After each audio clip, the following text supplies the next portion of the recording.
What is going on? What is going on? What is going on, party people? It is your boy, Coach D Brown, former big league, former first round pick with the Kansas City Royals.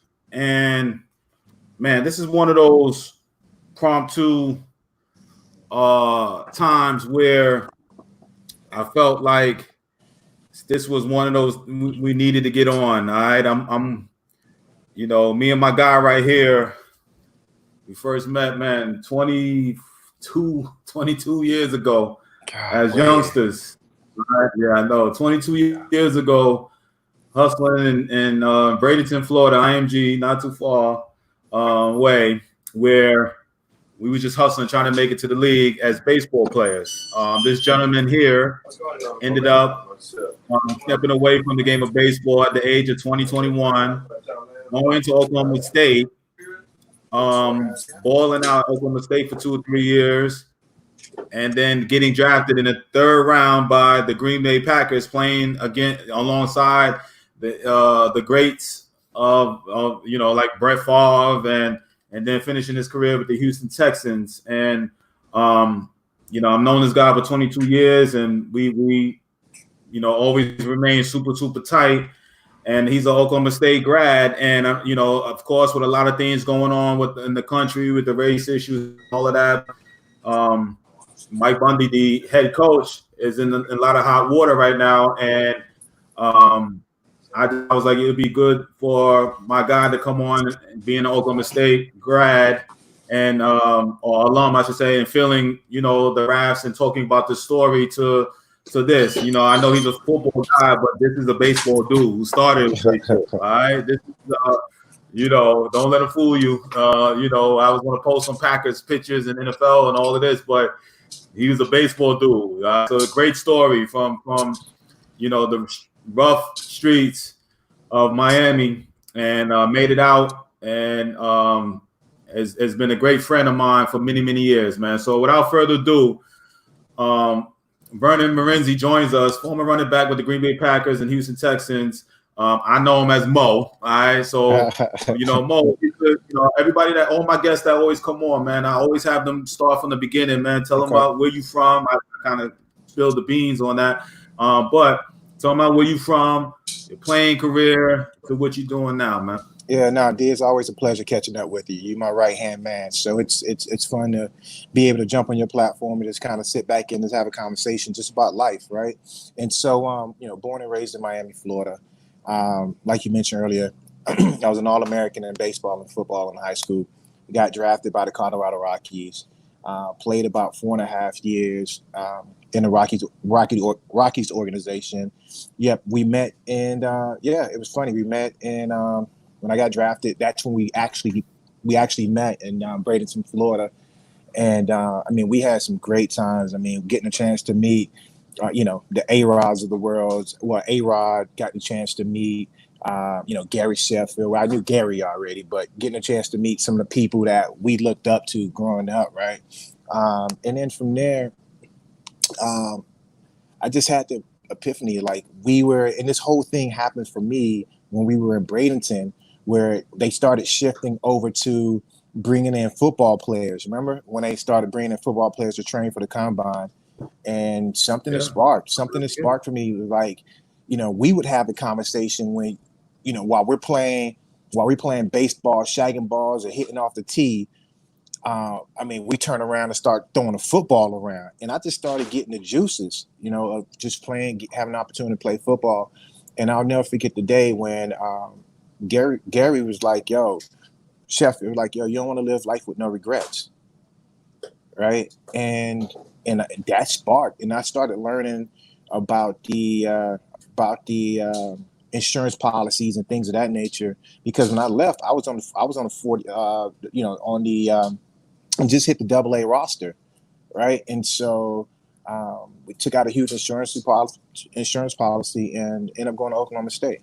And I got to Oklahoma State just through a relationship with Matt Holliday at the time, right? I had recruiters, beating down my door, but Matt Holliday was my roommate, and he stole my highlight tape. We took my highlight tape and shipped it up to Stillwater, and that's where that's how everything happened. It was just it happened that way. And so I ended up going to Oklahoma State, played about 2.5 years there, All-American there, and get drafted by the Houston Texans in the third round. And then ended my career in Green Bay, got traded, and then ended my career in Green Bay. So I got a chance to meet a lot of people. But no, baseball has always been my first love, right? It was just a natural thing for me. And so yeah. Yeah, listen, I had it backwards. I actually thought you got drafted by the Packers, but it's with the Texans. Now that I remember, that's all the same. But so my listeners, I want you to understand, so here he is out of high school, All-American in baseball. I didn't realize he spent 4.5. I thought it was just two or 3 years the most, Yeah. but 4 years playing, hustling, coming up through the ranks, be friends. Matt Holliday, who baseball fans should know, ended up having a great major league career, played many, many years in the major leagues. But was roommates with him, stole the tape, sent it out to the Oklahoma State, where his brother was a baseball coach or played baseball there too, right? No, at the time, his dad was the head baseball coach. Dad. Yeah, his dad was the head baseball coach. So, again, from Florida State, like all the schools were still hitting me up. Hey, Vernon, hey, Vernon, we want you to come. We want you to come back. University of Miami, Florida State, all these schools. And like literally reason why I actually looked at Oklahoma State. One, I played running back. Two, tailback U with Barry Sanders, Thurman Thomas, and so on and so forth. But I already had a family with the holidays, right? I trusted the holidays. And if I needed a hot meal, I knew I can get that. If I needed a shoulder to cry on, like, especially in, tough times, is kind of transitioning, I knew they were there. Right. And so that made it easy for me to pull the trigger to go to Stillwater, Oklahoma. I love it, man. So you go there and ball out. Yeah. Get drafted.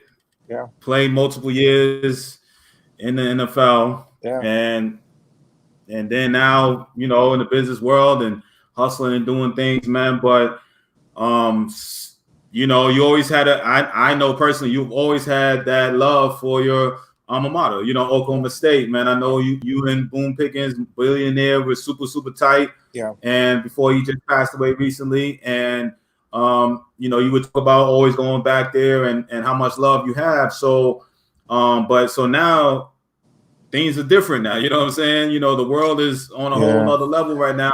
Your alma mater's coach right now is in some hot water right now. And listeners that may not be, up to date on things, and because I'm half understanding it myself. I know it's a t-shirt, something happened, the running back, was upset, and he apologized this morning or yesterday, something like that, but it's still, upheaval, and you can kind of see the ball rolling where it may not end too good for the head coach. So tell me a little bit about, your alma mater. What's going on with that, man? Yeah, I got mad love for Oklahoma State, right? Blood, sweat, and tears, literally blood, sweat, and tears there. So a couple of days ago, Chuba's probably the best running back to grace college football over the last decade. When I tell you, you think he's like that? You think he's nice like that? No, he's the real deal. I mean, anytime you can rush for 1,500 plus yards in college, in a top division, you're the real deal, bro. But he went 2,000 plus yards, right? And led the country in rushing. And so, he cried out for help, literally cried out for help, and said, there's an issue here, right? There's an issue here. And he took it to Twitter. However, there were some issues internally, and from my understanding, the powers that be didn't move quick enough, right? And so when Gundy, when this photo popped up with Gundy wearing, I think, a T-shirt that says ONN,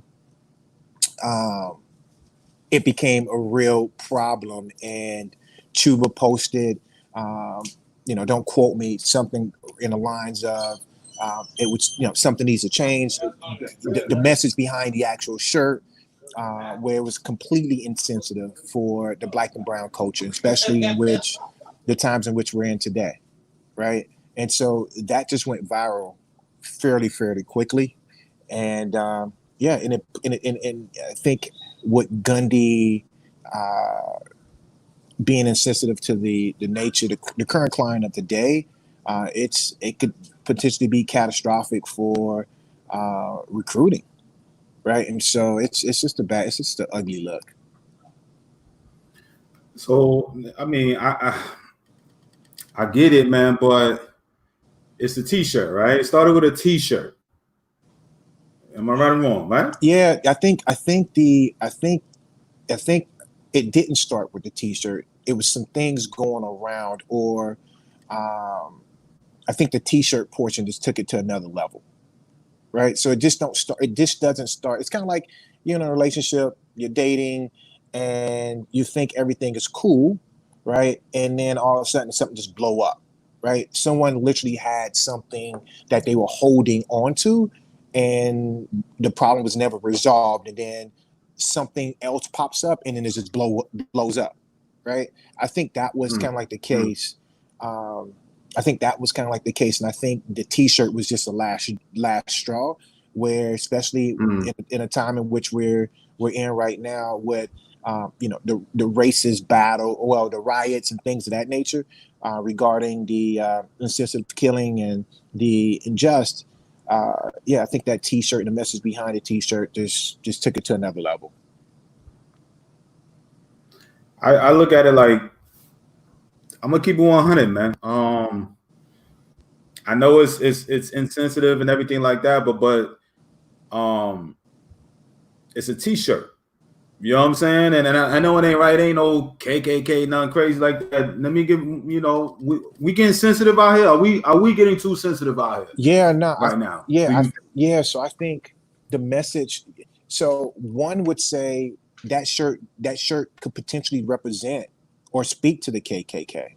Like people can actually look at, if you actually look at the some of the messaging that comes from it, that news outlet, it's kind of promoting some of that. People can actually say that. People can actually say, well, maybe Gundy is racist. You know what I mean? Like it's kind of like if you walk into my home and I have a picture on the wall. That picture speaks to me one way, but when you see it, it speaks something else, right? And I think that's what that is. I mean, look, on that particular network, they talk about how Black Lives Matter. It's just insensitive. It's just, for me, you're running. So I think our endowment fund is probably just shy of $1 billion. So indirectly or directly, he is a CEO of a university that have, roughly $1 billion of assets under management, right? It's not just the football program, bro. Like, at the end of the day, he just made the job of the athletic director so much difficult to go out and raise capital, right? For the other programs, not just football. You got to go out, raise money for tennis. You got to raise money for basketball programs. And he is the CEO. I can't be a pastor of a church, right? Or a congregation talking about walking around with an atheist T-shirt on, right? Like, you just can't do that. That's being insensitive and being selfish and not caring about the livelihood of people that want to go to the university, went to the university, or actually at the university. Yeah, man. Well, imagine if I hear what you're saying. Yeah, imagine if Mark Zuckerberg go out and wear a T-shirt like that. Do you know how catastrophic that would be to the shares of the company? Right, you lose billions of dollars the next day, right? Right. Like, and then they would out him as a CEO. Okay, saying that. So let me ask you this: is that? I mean, I kind of see the ball rolling. Again, I'm half looking in this, right? But I already see the ball rolling on this. Do you think he I mean, I haven't watched no TV today. I don't know what's going on, but do you think his his doom and gloom is about to happen? Like he's done? You think he's done? Well, let me yeah. So let me reverse the question. Let me ask you a question. I'll answer your question, but I just want to, before I do, I want to hit you up with a question. I'm listening. The 18-year-old D getting recruited, heavily recruited, right? Or actually 16, 17-year-old D. And Oklahoma State come to your home, or you're looking at going to Oklahoma State. Mom and dad gets the video, look at it. Bro, how do mom and dad actually, what's the questions? Because there's a real legitimate question that mom and dad's going to ask, right? You want my son? Explain to me what this t-shirt means to you, because to me, it means this, right? That's another hurdle in which, like, you just completely insensitive, and the butts that you put in the seats, right? The butts that actually put people in the seats, you didn't even care about. Right. And so I don't know how you can, go to a black or brown home, recruit the kids and think it's going to be okay, and think parents are not going to ask, what the hell is this? Right. Okay, go ahead. Keep going. No, go ahead. Go ahead.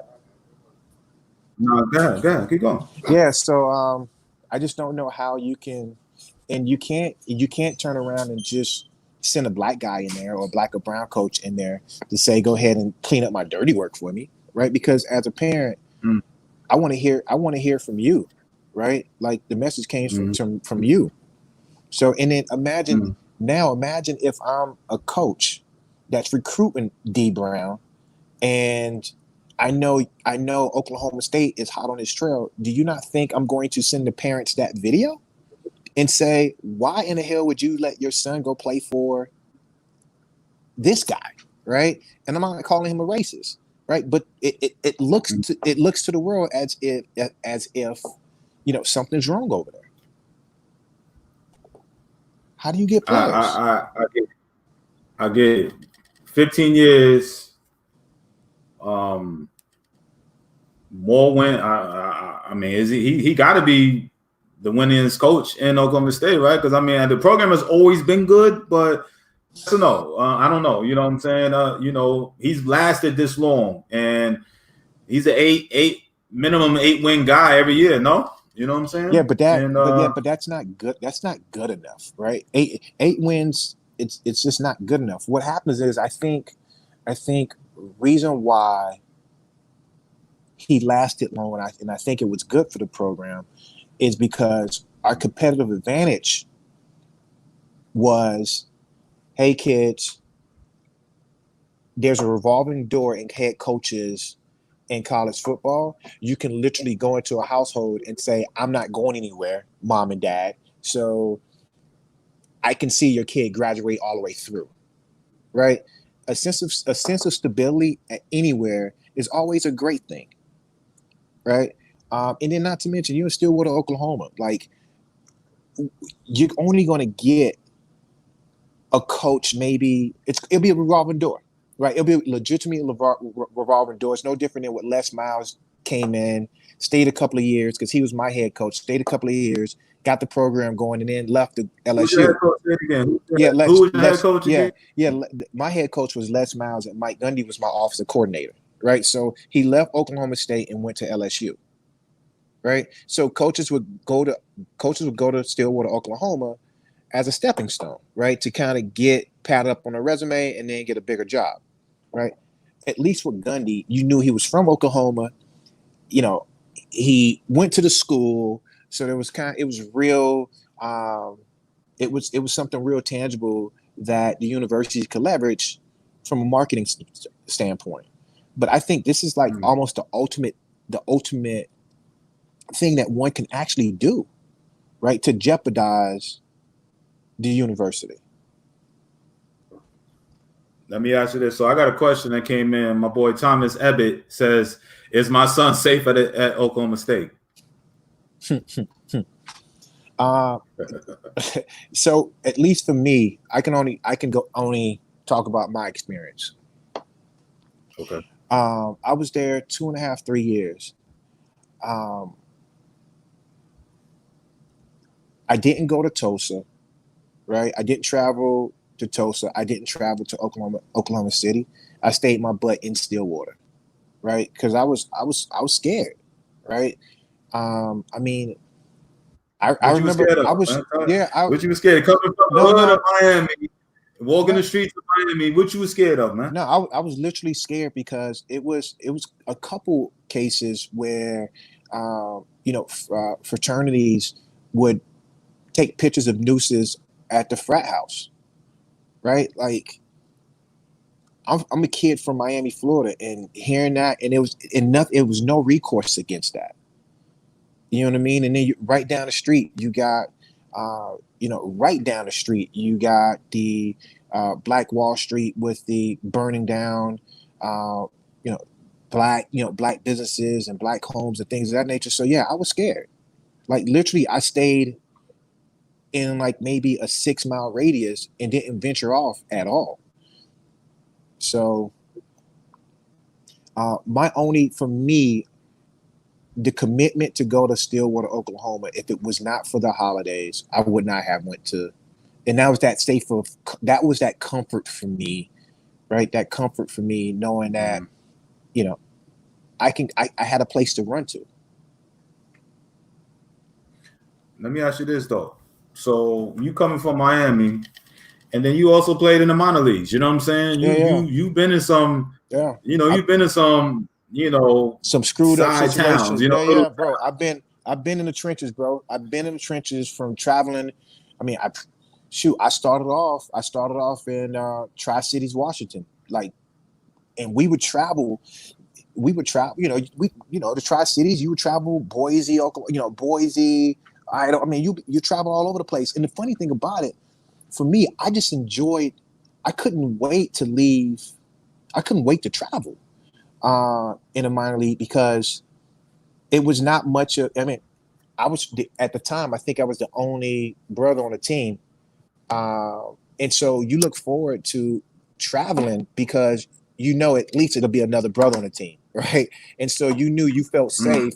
You knew you felt safe when you traveled. You would link up with them, and he would kind of show you around, and it was fun. It was kind of like it was fun because you saw someone that looked like you, and it understood what you were going Mm. through. And it's a tight net, right? It's a tight net group because not many of us. Mm. Yeah, no doubt. I Yeah. mean, but my point is, you in Tri-Cities, Washington. How you scared and when you go to Stillwater, Oklahoma, and a college campus? What's the difference in being Tri-Cities on your own, literally, traveling in, northwest, part of the country, to being in Stillwater? What you scared of? What was the Yeah, I difference? mean, it's to me, it's the world in which we live in. I mean, you see people. I'm afraid. I had this. It's funny. I had this conversation with Mr. Pickens, T. Boone Pickens, and I said, look, I'm afraid to leave my wallet at home by mistake. Right? I'm a black man living in America. Right? That's scary it's scary in itself. Right? And so, um, yeah, that's what the scary part's about. Um, whether it's in Stillwater, Oklahoma, or it's in Boise, Washington, or Tucson, Arizona. Like I mean, you wake up. I mean, you wake up, and you're afraid. You're just afraid, bro. Hmm. Speaking on that, man, I wanted to,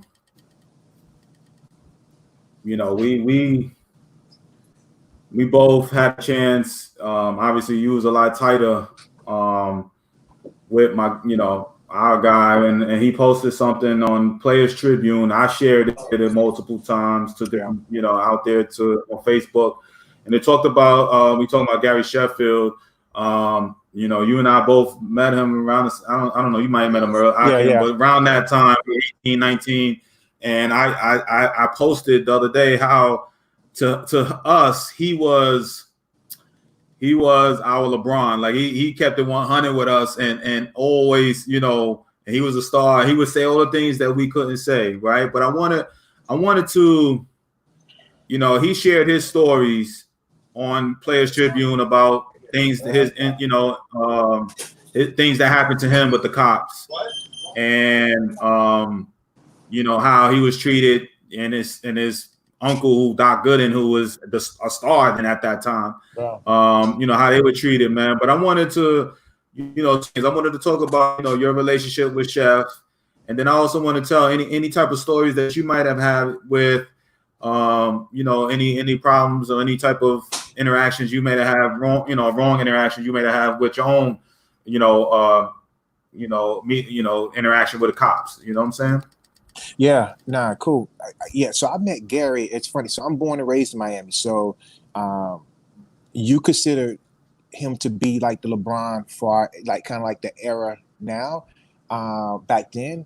But I looked at Chef as my Martin Luther King, like straight up.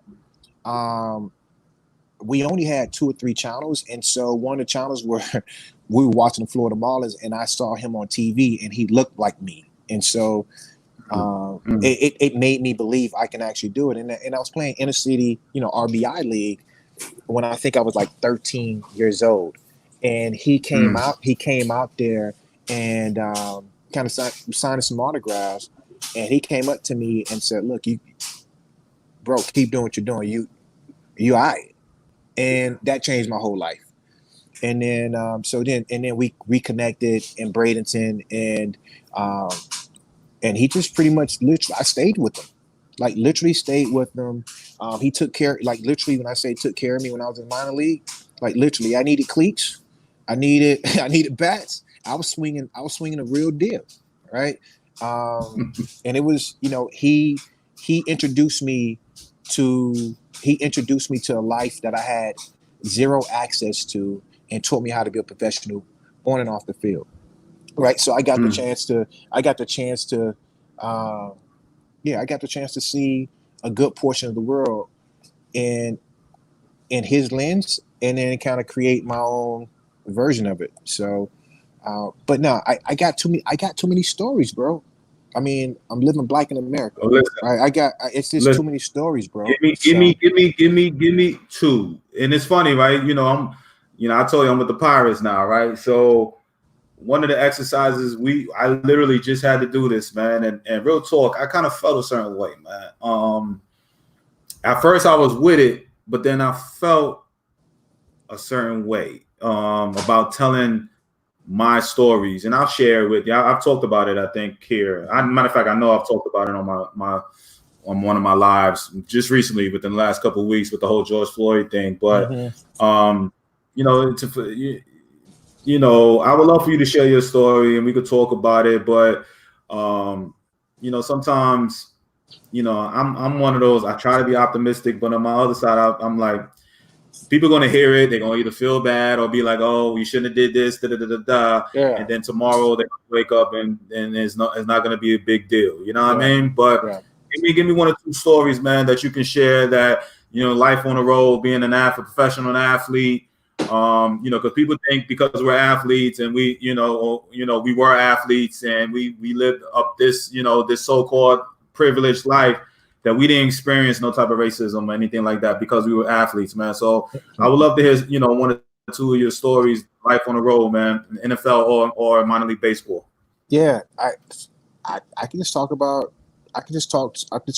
just Stillwater, Oklahoma. Like it was, for me, it was scary. Don't get me wrong, I had some great times there, but I also had some very, very, very bad times there. So I'm literally coming back from baseball, and now, you know, my jerseys are all in stores. I'm about to go ahead and crush this league. Okay, I'm about to crush this league. And just before the spring game, I get a boom, boom, boom, boom at the door. Okay, and it's the campus police. I was like, "What's how you doing, sir? What's going on?" He was like, do you know this particular young lady? I'm like, no. What are you talking about? It's like, well, Vernon, can you come down to the station with me? So I literally get accused of sexual assault. I mean, you know about this. And I'm like, I remember sexual. you told me this. Yeah, It's been a yeah. It's while, all man. over. It's all over the place, right? Sexual assault. I'm like, what? Mm-hmm. And so, um, at this time, it was no true merit behind it, and the university took it upon themselves to kick me out of school, like literally kick me out of school. Like, bro, you're guilty, the whole nine. Had witnesses, um, all the above. Um, hired a PI, right? Took multiple lie detector tests, right? I thank God. I had money, right? Because if I didn't, I'd have been screwed. But that right there, literally getting kicked out of school, and then literally suing the school to get back into school it was just crazy, Mm. right? And it was all race. It was all race, and it was just bad, right? And so, and I tell parents all the time, if your kid is halfway decent, right, black and brown, make sure you put a little money aside, because this is one of the rackets that happen, and to the athletes, period. I cried every night, every single night, and this happened in Stillwater, Oklahoma, and never truly got an apology, right? And yeah, it was just so, Never, yeah, still no, the same. no, but I share my story because if I don't, somebody else is going to go through the same thing. It happens every year at every university, right? And so, yeah, and it's a racket, right? Yeah, so that's one. The other one, I'm on a date. Low key date. We went to the park, like real romantic, just chilling. And I was unaware that the park was closed. Right, it was like 8 o'clock. You know, me and a young lady sitting down, and we just talking. Police pulls up, and this is in Texas. Police pulls up and said, "Look, you guys know that the park is closed." Like, sorry, sir, we'll leave. We're like, hell no, you're not going anywhere. Right? Hand on a gun, you're not going nowhere. And he said, where's your, can you give me your license? I said, well, my license is in my truck. It's right there. He was like, well, what's your name? I said, my name is Vernon Morency. He goes to the car, run it, and comes back. What's your fucking name? Stop fucking lying. Right? Now, me and the young lady, I'm scared as hell. Clearly he was waiting. Clearly I looked like a guy that had a warrant or whatever that, you know what I mean? Like, and I didn't have any, I was clean. When I tell you I was scared, my heart just jumped out. I thought it was it. I thought it was it for me. And then he proceeded to go to the young lady, talk to the young lady. Is he hurting you? Is everything okay here?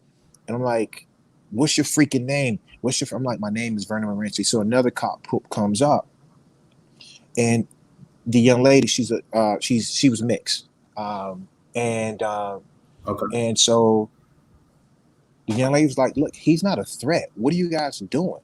If anybody's a threat, I'm a threat. I have a gun in my purse. And so the other cop, walked me to my vehicle, got my ID, and from there they let me go, right, and let us go. But just imagine being in a park, having an amazing time, getting a chance to know someone, and then a gun is drawn on you for no particular reason. Right, man, bro. I got tons of stories, bro. Like, it's just I count my blessings every day because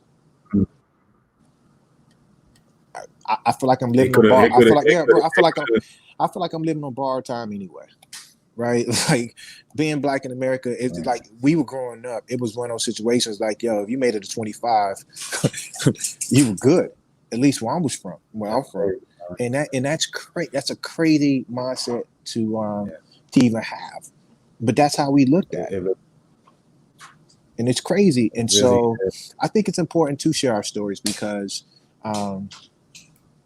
like, people just really, I believe people just, they can't believe it because, like, it's not part of their life, right? They don't see it. It's no different than like the Drew Brees comment, right? And when Drew Brees came out and said it was so insensitive, and the players had to put him back in the check, right? Right. And so, Right.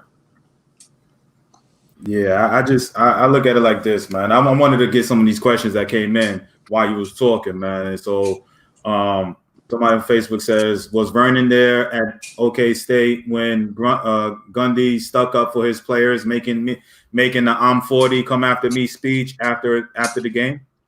no, I wasn't there at that time. I was still playing ball.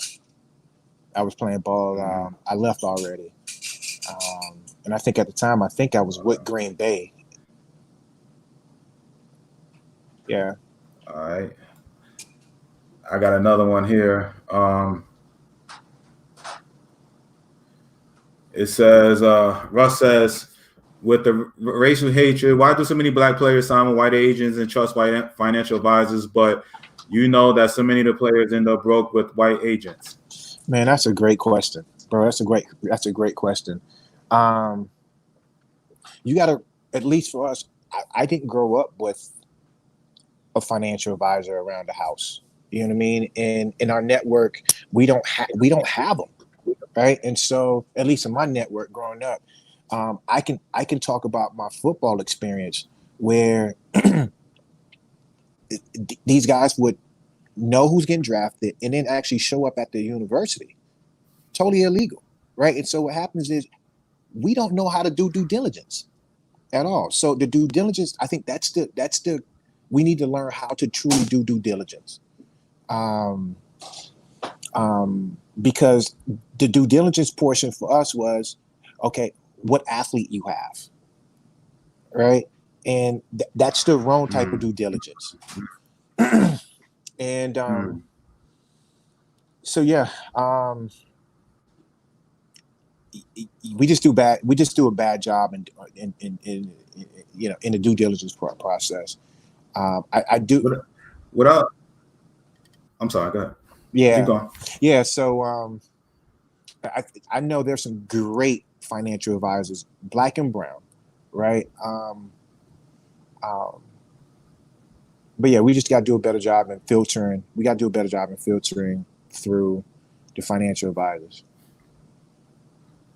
All right, but saying that though, you saying you growing up, you didn't have no financial advisors, but No. I mean, tell your story about your mom and your dad being immigrants, buying properties, instilling that knowledge, and then talk about the things that you would do. And I would look up to you while I'm playing. You telling me who and what you're doing in the off season, because what you were doing was not the norm. And I want you to kind of talk about the story in the beginning part of what your mom and dad, what they were doing in the hood, what I'm saying, of Miami, which instilled that type of, and then what you were doing while you were playing, the opportunities that you took advantage of because you didn't have to do it. Yeah. So for me, mom and dad,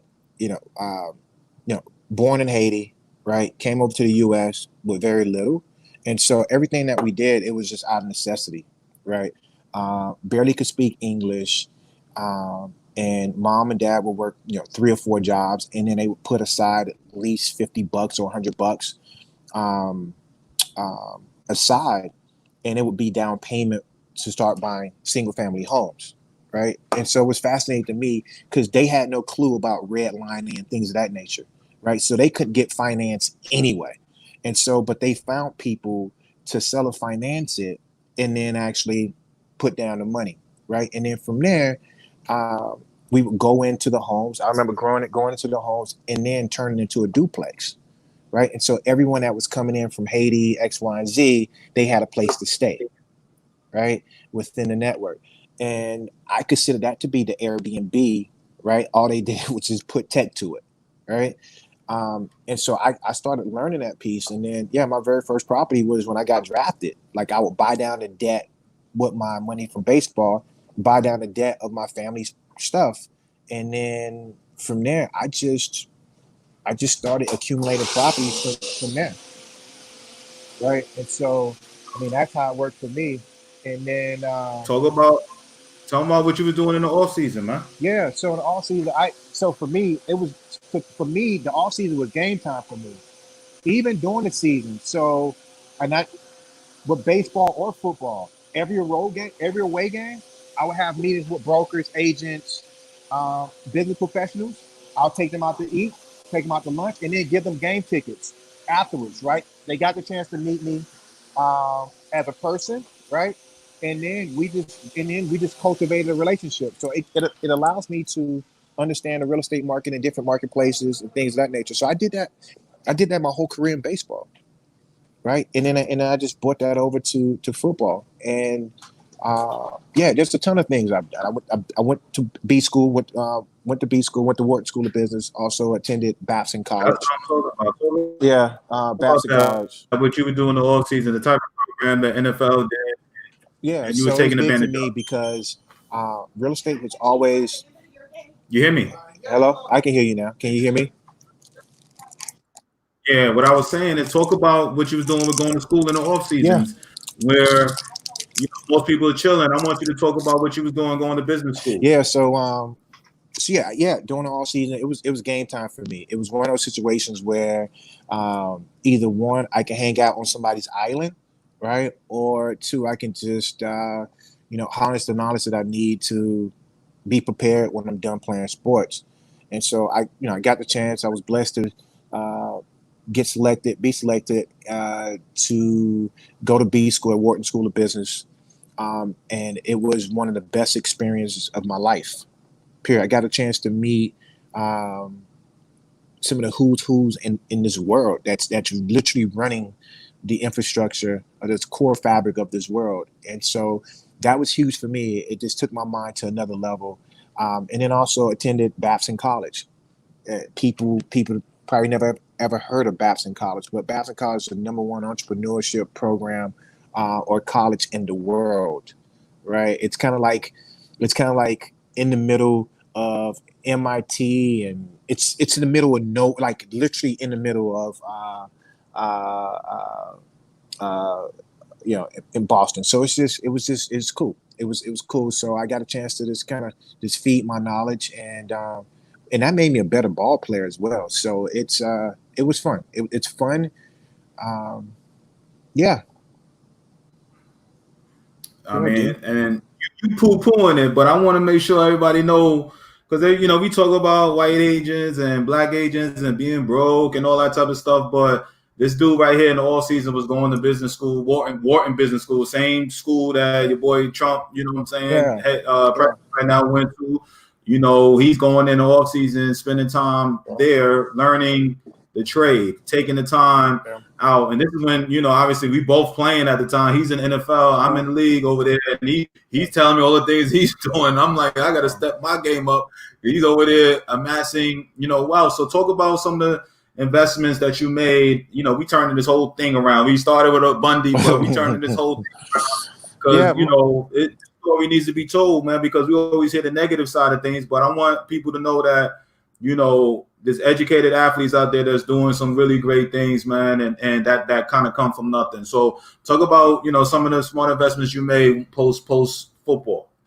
yeah. It's just at least for me, I wanted to be in a real estate space. Like I wanted to understand real estate inside and out. I was already a part of it, growing up with my family, and so I wanted to learn and take it to the next level where mom and dad didn't have relationships, right? They just did it off the muscle. And so I wanted to leverage both shields, baseball and football, to meet the creme de la cremes in the real estate space, right? I wanted to do hotels. I wanted to do apartment complexes. I wanted to build buildings. And so I went, and this is when Google kind of first started to kind of get smart and have a ton of data. And I just said, look, how do I become a billionaire, like in real estate? And it went to Forbes list, and then I looked at self-made billionaires, and then when you scroll to the side, you would see what school they went to, right? And you would see Wharton. Like, who the hell is this fucking Wharton, right? And so I had to dig in. I knew nothing about it because where I'm from, like, we don't talk about Ivy Leagues, right? I've never heard of Wharton, so I made my way to Wharton and got a chance to kind of meet meet the creme of the cremes, and that helped take my business to my mindset of investing to another level. But yeah, I started buying apartment complexes all down the southeast region of the United States. I built the stadium. Right now today, our group, we've part of one of the largest real estate developments in Washington D.C. today, which is called City Center of D.C. right across the street from the convention center. It's about 1.5 million square feet of a space, right? 2 office buildings, 2 condo buildings, and 2 apartment buildings. So, that was a true highlight for me when you're talking about $1 billion+ project, and literally being a part of that. But again, I think the biggest one for me today is I'm partnering with, our company is partnering with Robert Smith and Brian over at Vista Equity. And Robert and Brian is, again, my Martin Luther King, right? It's I'm blessed, man. I'm blessed. I just try to stay, just keep grinding, move quietly, and do what I do. I love talking this because most guys that I talk to, we catch up and it's baseball, we talk small talk, whatever. But once I'm gonna be honest, I'm like on a regular conversation. Every time we talk, it ain't no small. We don't small talk. We talking business. We talking like, yo, how we empowering each other. Like, how what you doing in business, what I'm doing. You be hard on me, talking you be hard on me, calling me the entrepreneur and all of this type of stuff, man. But that's the type of talk that we've been having since we was 26, 27 years old. You know what I'm saying? Talking, big things like this, man. And a lot of times, like my brother and a couple people, they were like, "Why you always talking business? You never talk, you don't have no friends." And I just be like, "I got friends, but if we ain't talking numbers or talking bread, like, like is that something that is it a fine line that you have to check? Me and you have that type of relationship. I don't know. Do you have like, with anybody, like, you just straight up cool with somebody? And we cool, but it's we known each other 22 years, and we like to talk numbers and talk about what each other is doing, in life, business wise. Yes or no? Yeah, for me, it's fun. It's part of my life, right? It's just like when we were younger, all we did was talk about baseball, right? We talked about baseball. You enjoyed it. You like when I go to New York, or when I travel to San Francisco or travel outside the country, like, you meet with your friends and we talk about creating value for each other. Like, how can I help you, right? Like, I want to help, right? And so, money, it's crazy. Some of my friends will say you're crazy, but money don't drive me, right? It doesn't drive me. I just care to help, and by default, money comes with that, right? And so, I just enjoy solving problems. Like, I used to get in trouble in school because I was being disruptive in class, but now you get paid. You get rewarded in the business world for being disruptive. Like, that's cool. To me, that's cool, right? And so, yeah, I just enjoy. I can't cut my brain off. I can't do it. It's just hard for me to do it, right? So, and it's fun for me to do it this way. What I loved about what you told me back in the day, man, and you said this to me, and it rings, for most of the post baseball life for me personally, and just kind of talk about that financial space. And you said this to me. I don't know if you're gonna remember this conversation. You was with the Texans then, okay, and you said, D, it's crazy. I'll be having these deals come to in my hand, great deals. He said, my own teammates won't invest with me, but they'll invest their money into a financial advisor and all these people that they don't even know. But I'm handing them a great deal on that. But he's like, they only see me as the ball player. They don't see me as, somebody that's doing something. And this is, if I'm not mistaken, I don't know if you had the apartment complex yet at that time, But you just said it to me, and I listened, but then down the line, that stuck with me because we always, why do you think that is with we'll trust somebody that we hardly know, but somebody that you're in the trenches with, you grinding and you kind of know everything about. You spend more time with that person than you do your own family, but we won't mess with them. We won't. You know what I'm saying? Why you think that's like that, man? I mean, everybody have their own reasons, man. Right? Everybody have their own reasons. Again, some people shut up and dribble, right? Just shut up and, you know what I mean? Just shut up and just pick up a bat. Like, they don't know you other than, I mean, that's all they know you as, right? And so, hell, Magic Johnson had the same story, right? When he went to go to invest into the radio station, none of his teammates wanted to put money with him, right? And at the time we was talking about that, I was buying probably my second apartment complex, right? And I was like, look, it'd be great if I can have help. But I just said, screw it. At some point, you just say, screw it. You just put your own money in and just kind of go from, just go ahead and figure it out. At some point, people follow, but it's not going to stop the show. D, to answer your question, people just see you how they see you. Point blank. Yeah. This point Yeah. blank. Like, if like I invest money with people I know and like, right, and trust, right, and so I don't care if you played hockey, soccer, or didn't play a sport. If you have a deal that makes sense, and I know you're a domain expert in that space, and you show me you're a domain expert in that space, cool. You need to tell me, how much time you're going to spend on this deal. Like, is it is it a full-time gig for you, right? These are things in which you need to ask, so one can pull the trigger. So I love it. All right, we got a couple questions, man, coming in. I ain't forget y'all. Let me see the ones coming in. All right, we got my man Lynn B. Spence says players end up broke because they don't learn how money works. Yeah, it's a fact, right? Money is just a tool to do whatever you want to do, right? If you, and not just players, it's the same thing. It's the same thing from kids that's graduating from Wharton, Harvard, Stanford, and going to Wall Street, right? When you get a big sum of money and you go out and do what you do, it's a risk, right? And so if you don't know money, it could be a problem, right? So, yeah, 100% accurate. Like, you got to understand money. You got to understand how to evaluate deals.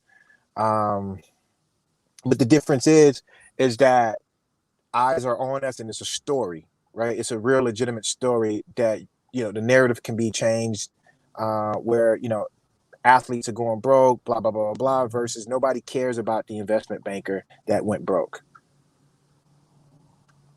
Right? Nobody cares. Agree. Nobody cares. Right. Yeah. Like, especially right now, you got, I think, what do you have right now? 20, 30 million people that's unemployed. You know how many people are going to be, like, literally broke? Like, literally completely broke, living check to check. Right.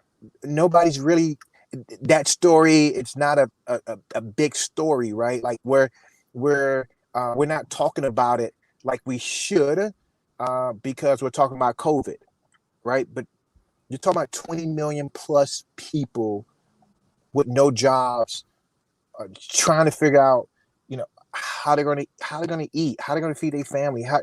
It's scary, right? So it's not an athlete thing, bro. It's not an athlete thing.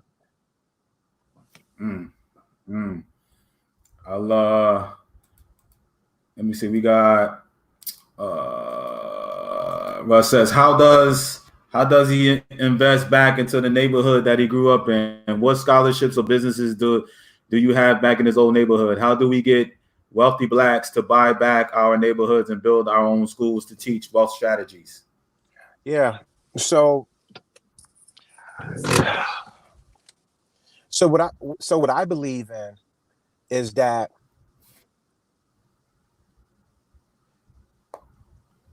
when one go back in the community, you share knowledge is everything. So you go back in the community, and the investment, it's not always cash, right? It could be knowledge. You teach someone how to fish. From there, they can go ahead and continue to keep it moving within their communities, right?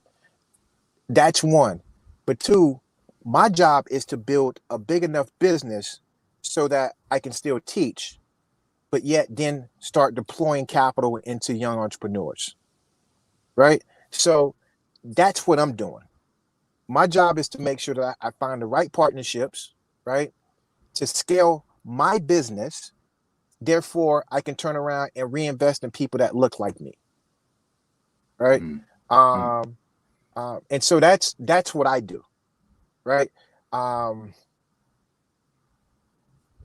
So yeah, prior to, I invest in my neighborhoods anyway, because all my apartment complex was pretty much affordable housing. I made sure that a good portion of my units, right, make sure that people can actually live, survive, feed their families, have a safe place, so that they can become entrepreneurs and things of that nature.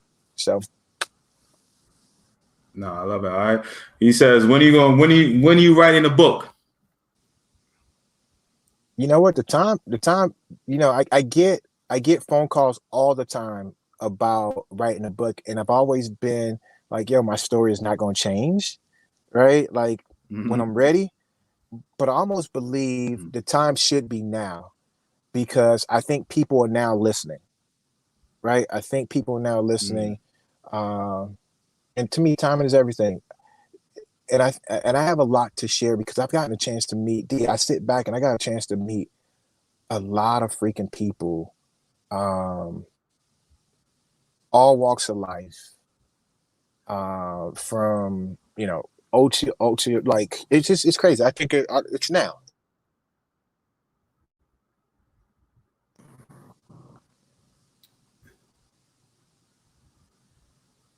You all right? You still there? Hello? Yeah, you can hear me? You still hear me, right? Can you hear me? I can't hear you. Can you hear me? Yeah, I can hear you. You can't hear me? You can't hear me. Okay, well, listen. I'm gonna go ahead and I can't hear you. please take your earphones out. Maybe you can hear me then. You can't hear me? Well, you heard me. How you don't hear me? Let me see. I want to make sure the listeners still listening Hello? in. Can you guys hear me? Yeah. Yeah, they said they can hear both of us. They can hear you. I can hear you. You can't hear me. All right. Well, listen. I don't know. Everybody can hear, So I'm going to put the phone on speaker or something, man. No? Okay. All right. Well, listen. Russ want to know.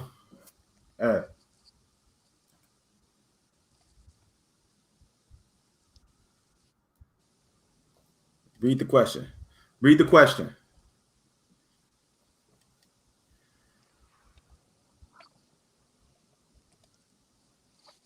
Oh, I muted him? Oh, my bad.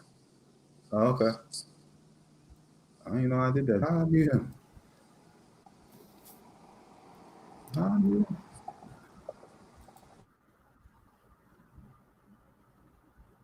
Can you hear me? Can you hear me?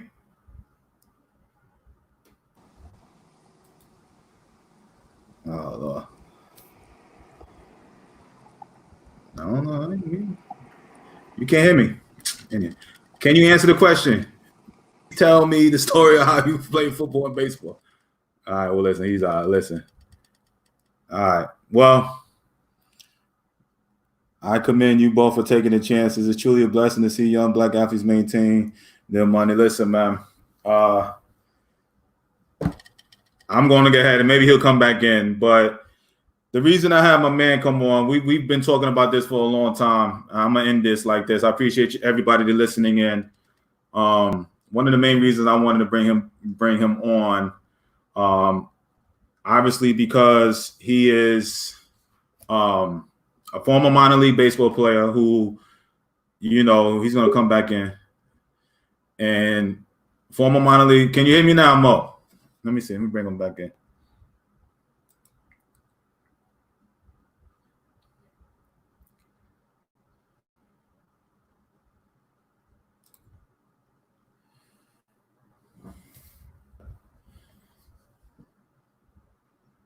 Can you hear? Can you hear? It's too, man. I can't hear you, man. I can't hear you, man. You muted the phone, man. Wait, listen, I ain't gonna go back and forth. This guy, the reason I brought him on here, man, is because minor league guy and hustled his way to playing in the NFL, Oklahoma State All-American, played in NFL, but was always, we always talk business, always had for somebody to come from, kind of nothing to build himself up to not only NFL player, taking the time to go to school, Wharton Business School, because he just poo-pooed that.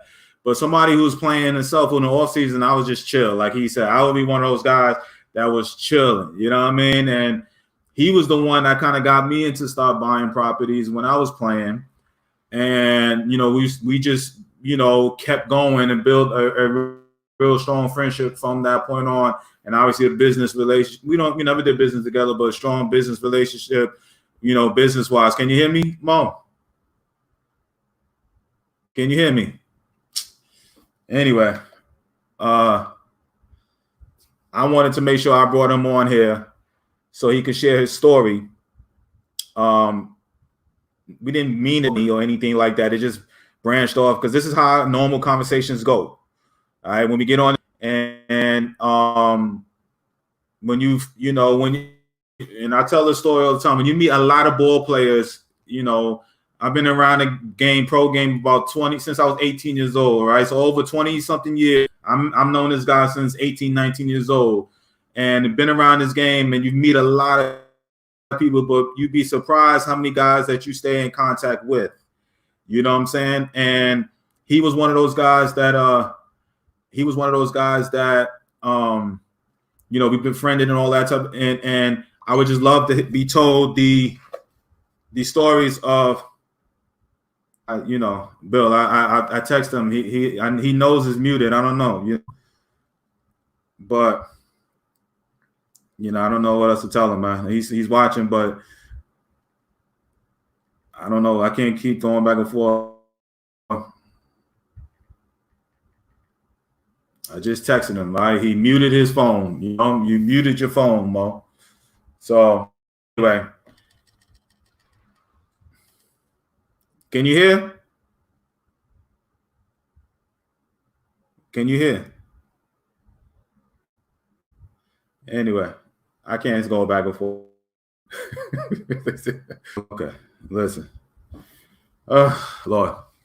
Well, it started off with a bang. Leslie, I would love to get him back on and talk, you know what I'm saying? Because we only supposed to talk about Oklahoma State and a little bit about Chef and get into the little racial issues that's going on. But as you can tell, we always end up, this is what we normally do, man. But, the great thing is, like I said, with this platform, I get to bring, athletes on here, African-American kids, dudes that hustle and do multiple things, man. Football, baseball has switched over to football and then turned itself into a mini empire, man. And so it's been a pleasure, man. I'm gonna try him one more time, and if it don't work, we just gonna have to bring him back on at another time. I think I can finally hear him now. Can you hear me, Mo? Can you hear me? Can't hear. I can hear you. This guy. Yeah, no, I don't even know. No, I can hear you. Oh, you can hear me? Can you hear me? I can hear you just fine. Can you hear me? Yeah, I can hear you. Yeah. Okay, cool. Welcome. Yeah, welcome man. to technology, man. It's God. It's technology. Yeah, all right, man. This is your space. You know, this is your space over there. You want to do in the SaaS products and stuff, man. Go ahead. You work on your stuff, man. So we could hear you, man. Shoot. Well, Hey, they was all talking about redo the podcast. We already been on for an hour. They talking about redo the whole thing. I don't know how long else we need to go, man. So anyway, I'm gonna do it like this. All right, Mo, because Bill, right there. Please, can you read that question? Please tell the story how you play football and baseball and how you made it, and then we gonna wrap this thing up because you ain't gonna have me up all night. So how I played? What was the question? I'm sorry. Please tell the story of how he played football and baseball. That was All right. So yeah, cool. So how'd you make it happen? Yeah. So grew up in Miami, Florida. Was a high school. Can you tell me? I didn't mean to cut you off, but can you tell the high school you went to and the type of players that came out of your high school? Can you start from there, please? Some of the NFL guys. Okay, cool. So so went to Miami Northwestern high school, right in the middle of the hood in Miami, Florida. And so some of the athletes that came from my high school helped, at least on my high school football team alone. My senior year, we had like 9 to 10 players just on the offense that played in the league. So you would think of like Antonio Bryant, Vernon Carey. So when you think of the U, all the players from the U at that time came from my high school, but basically. But we were not known for baseball at all, and my class pretty much turned the whole table around, and that's how I got noticed in baseball. So became an All-American in baseball, got drafted, Colorado Rockies, and then from there, started off my career with the Colorado Rockies. Was on a Double-A roster, and then I ended up taking out an insurance policy and looking at opportunities. I landed at Oklahoma State. Played about 2.5, 3 years at Oklahoma State. Again, became an All-American in football, and ended up getting drafted by the Houston Texans. Played a full year and a half, and then ended up getting traded to Green Bay. And then ended my career in Green Bay after 3 seasons, I think. So yeah. So. All right. The two sports stuff, man. How difficult was it? And then on the flip side, for those two sport athletes now, what would be your advice? I had a quick question real fast. Did Dwayne Starks, my homie, go to his high school? D Starks up. He went up. I think he was up in Fort Lauderdale. So I'm right in the middle. No, D Starks went to Miami Beach. No, so more story. Probably he was maybe 30 minutes outside of my high school, but no, he didn't go to my high school. Okay. Yeah. All right. But 9 guys off your offensive squad made it. Yeah, no, made bro, it. we were loaded. Yeah, we were just loaded, bro. We were loaded. And now, like it ain't even D1 scholarship. You said 9 dudes went to the league. It was just loaded. We were just loaded. Even now today, like you would think about Amari Cooper, right? Teddy Bridgewater, right? Folks that's playing Antonio, AB, like we're just loaded, bro. I mean, that's the ecosystem in which we have down in Miami. All right. Yeah, I didn't know. I didn't know AB. I know Teddy Bridgewater did. Yeah.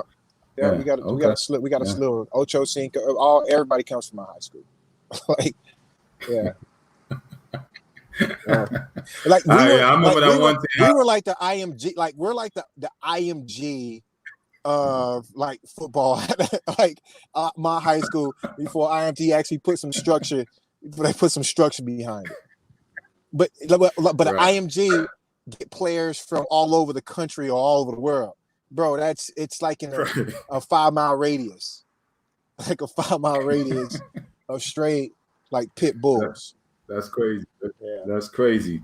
Let's talk about the Miami. I know you was telling stories and stuff, but I want to talk about them IMG days, them competitive days. I want to bring those up Oh about man. some of the athletes that we had down there and competing against football players. Obviously, you became a football player, Yeah.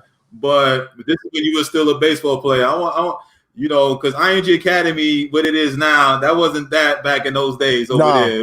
And No. tell some stories how we used to get down back in those days over there, man. Training wise. Yeah, it was. I mean, we would wake up. What we would wake up and go to the tent around 6 in the morning. I think the most fascinating story, at least for me, D. But it was a ton of other stories, and this is when, remember when Venus and Serena Williams, the when they start coming to the facility, when they had the little They braids ain't win on, nothing yet. they were they were still fresh, They ain't win right? nothing yet. Yeah, it was still fresh. But I remember waking up and we would smell the burnt orange peels and walking to the tent, and then all I heard one morning was ah, ah. And I'm like, what is that? I'm looking at everybody like, what is that? And I end up walking towards the cafeteria and towards the tennis courts. And Nick Bollettieri was hitting the ball to Serena, right? And I was like, Nick, let me get her. I got her. Let me get her. Now, at the time, 18, like my shit didn't stink. Like I'm like, this is tennis. I just got off baseball field hitting, a 90-mile-an-hour fastball. So Nick gives me the racket, and Serena just bouncing the ball. She throws it up and just hit it. And bro, I didn't see the freaking ball. Like I couldn't see it. It was just all I heard was ah, and it was just from that day on, I respected everybody else's craft. Right? From that day on, I just respected people's craft because I thought tennis was just whatever. But there's work that needs to be a part of it. Like it's somebody's profession, right? And so that was the most fascinating story for me, at least, or experience for me. But there's tons of others, right? A whole bunch, right? But yeah, that one for me was big. Yeah, I was just talking about this the other day to somebody. The competitive nature, waking up every morning, just being around top level athletes, baseball and football, and of course the tennis side. You know what I mean? Be nothing to be on. You're talking about top players in the world, bro. I mean, it was people coming all over from the world. You're waking up and practicing with Nomar Garcia Park, right? Like you Gary Sheffield, like you're 18, Winky Wright would come, boxers would come in and work out. Like it was, and then turn around, you looking around, we playing baseball. The next day, LaDainian Thompson comes in.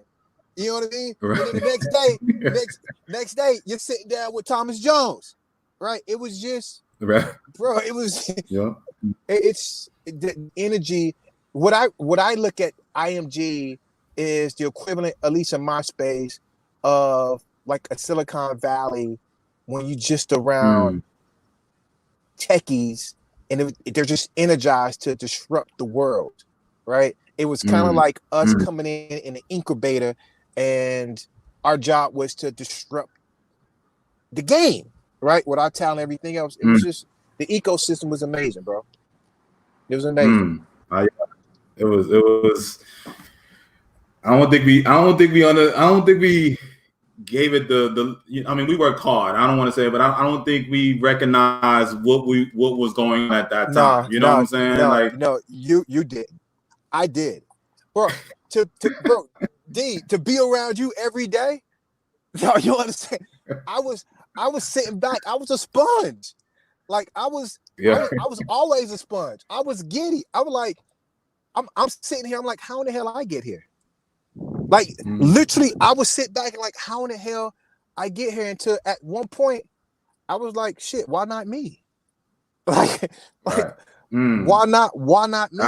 That's Time out. That's a hell of a story that you just said right there. So you amongst, so-called these great athletes, you won yourself, but most of us are all high round guys, and you just, you fighting over there, competing right with us.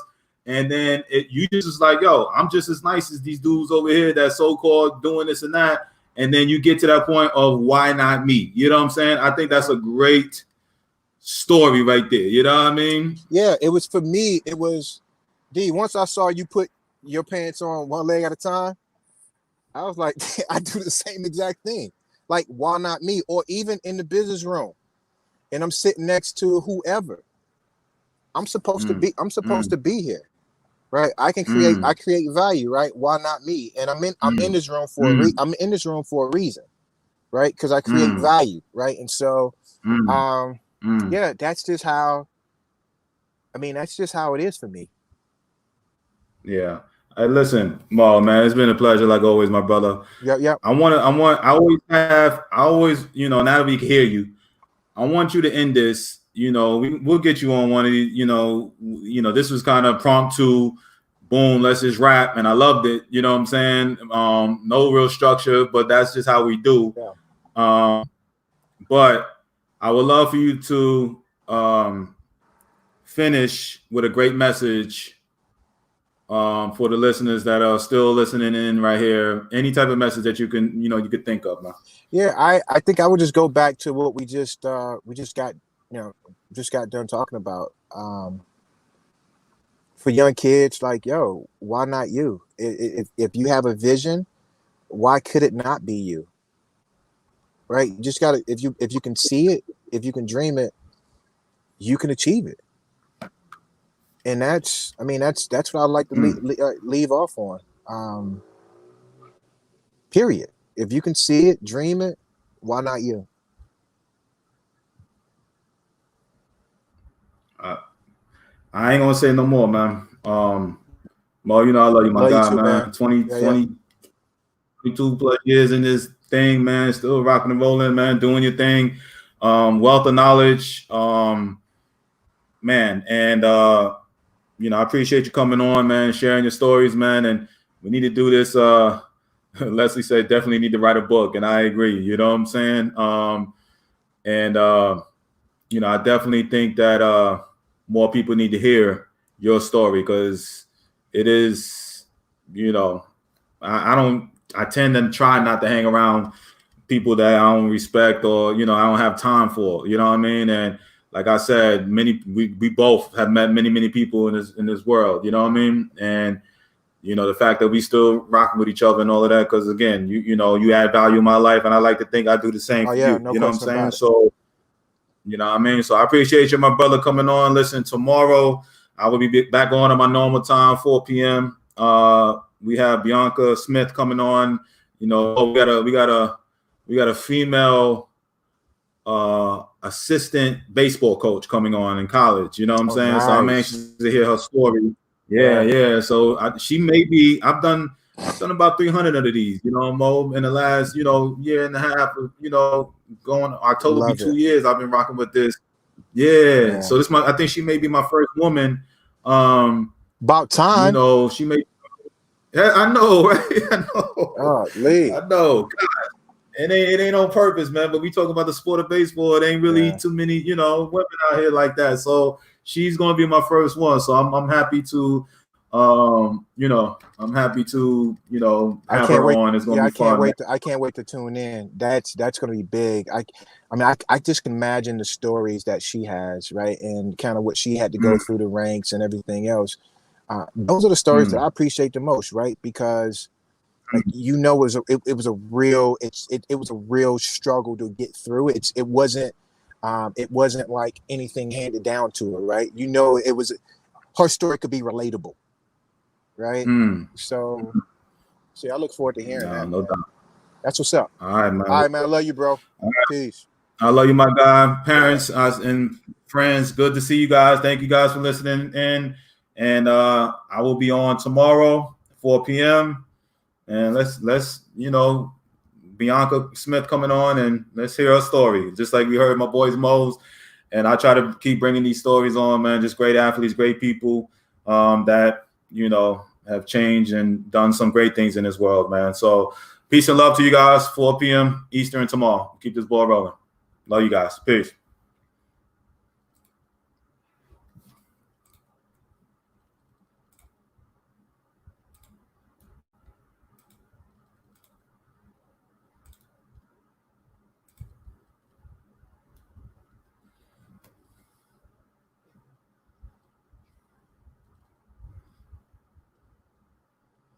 Write that book, huh, Leslie? I got you.